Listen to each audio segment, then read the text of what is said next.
military today reported 16 new COVID-19 cases, bringing the total number of infections in the country to 8,861. Pastinya topik kita pada kali ini adalah mengenai COVID-19. Kerana itulah kerajaan kita melaksanakan perintah kawalan pergerakan. Ramai yang work from home, ramai yang juga tidak pergi ke sekolah. Sekarang juga cuti sekolah, ramai pelajar-pelajar universiti pulang ke rumah dan sebagainya. Petugas kolaborasi antara MOSTI, KKM dan Kementerian Luar ditubuhkan. Malaysia mungkin mendapat akses kepada vaksin. Malaysia juga sedang berusaha untuk berbincang dengan pihak negara China. Wahidin Yassin has announced new economic measures. Malaysia has reported a jump in COVID-19 cases. Warned that the current supply would only last for 2 weeks. Dan kita tidak dapat kawal. Hashtag just stay at home sepatutnya sudah tular. Yang dinyatakan sendiri oleh Perdana Menteri Tan Sri Muhyiddin Yassin. Just stay at home.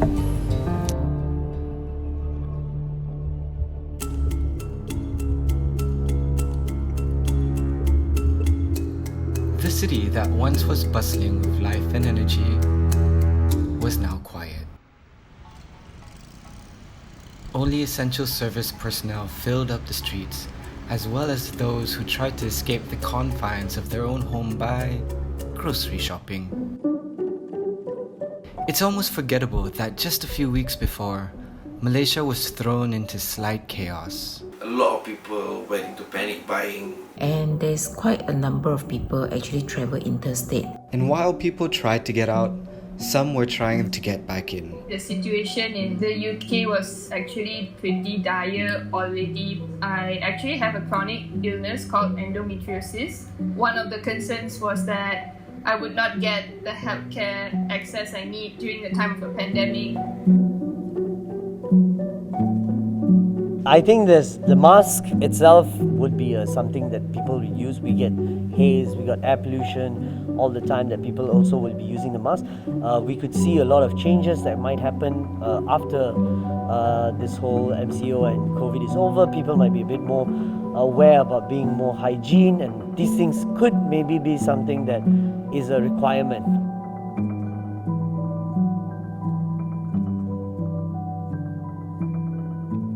Pada ketika ini kita mengikuti semua perintah larangan yang dikeluarkan oleh kerajaan Malaysia.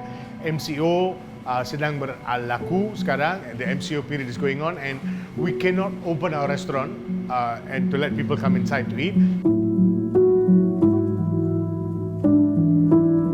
It's very scary, to be honest, because we don't know what we are getting at, especially when someone says you will not have any symptoms at all. But of course, as what we practice, we know that we are practicing quite well. So the protective equipments that we were wearing sort of shielded us a bit.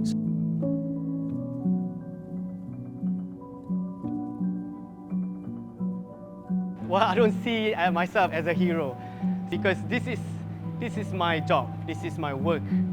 To be crowned as a hero, I think it's unfair. Everyone plays their role. We work together to combat this.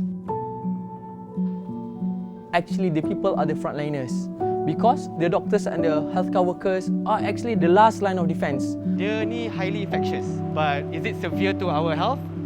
Maybe not.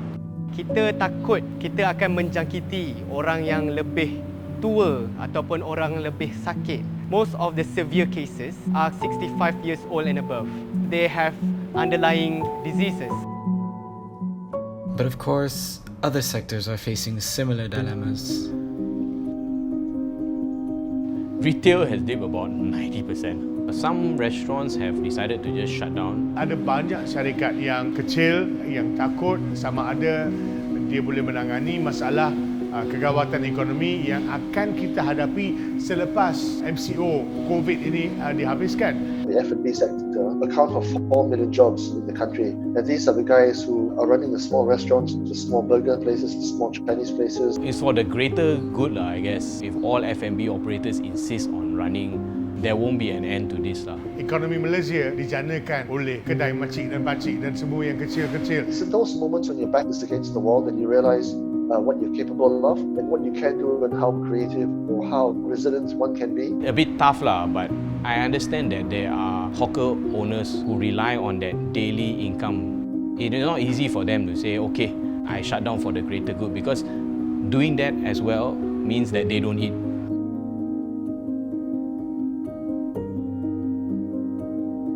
people who get paid by the hour are probably the most affected, because if you don't work, you don't get paid.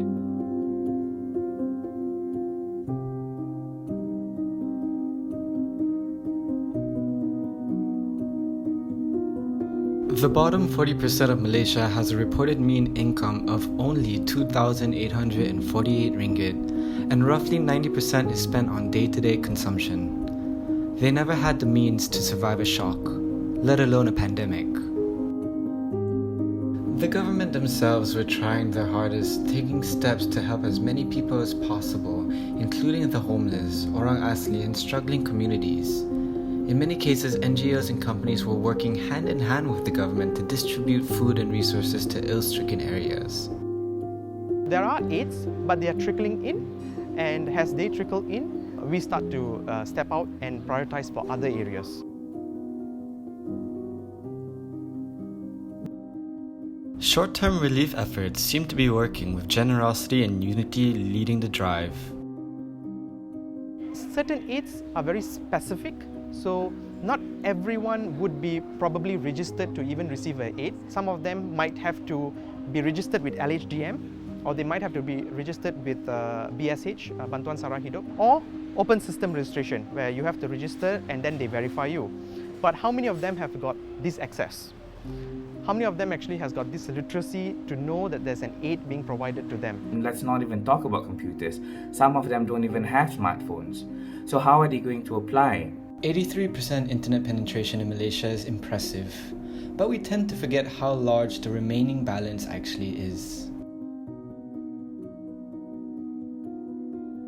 5 juta orang tak ada akses kepada internet dan menggunakan telefon biasa. And all that, I believe, is what we call as the digital divide, or the disparity when it comes to digital access.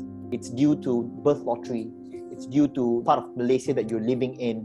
It's due to the education background. And obviously, it's due to your wealth and purchasing power. And for those with internet, usages are sometimes limited. Orang yang tak mahir lagi ataupun yang golongan kurang mampu susah, dia menakutkan, or some dia menakutkan. The fear does not only exist in people due to age, because they were not exposed to it. There are some younger people who are only exposed to some part of the internet that are not beneficial to them, for them to build capacity, for them to be better. Technology has its good impact and its bad impact. So when it comes to disparity, that is somewhat the negative and potentially unintended impact of the rapid digital development in Malaysia. It is probably worse than what we can expect. We started receiving more distress calls. Masala Wheels was started to help at-risk youth, but this MCO gave them a chance to do more. So there was a request for 240 meals. So when we put it up on social media, we realized many people, many caring Malaysians wanted to come forward to actually contribute for the other beneficiaries as well. So we launched the initiative called Food Without Borders. And of course, they weren't the only ones to keep the kitchen open to help those in need. We have no choice at the moment. Sebagai seorang Malaysia, saya mesti menjaga semua orang yang kerja di sini. Tetapi saya juga mesti menjaga keluarga saya. Saya juga mesti menjaga community saya sebanyak mana yang saya boleh. And this idea is not just for humans, but animals as well. So I'm here today to feed some of the stray dogs that are here. We are big on feeding strays and trying to find them homes, because we look at all of them as, well, first and foremost, God's creatures. So we've taken it upon ourselves to be responsible for them, because ultimately these animals don't really have a voice, and we are their voice. At least we can give them food. So while I did nothing but hold a camera and millions of people stayed home, there were hundreds and thousands of frontliners, entrepreneurs and NGOs helping to support our nation in whatever way they could. This is definitely the definition of unity. This is what we do. This is Malaysia, a community that takes care of everyone.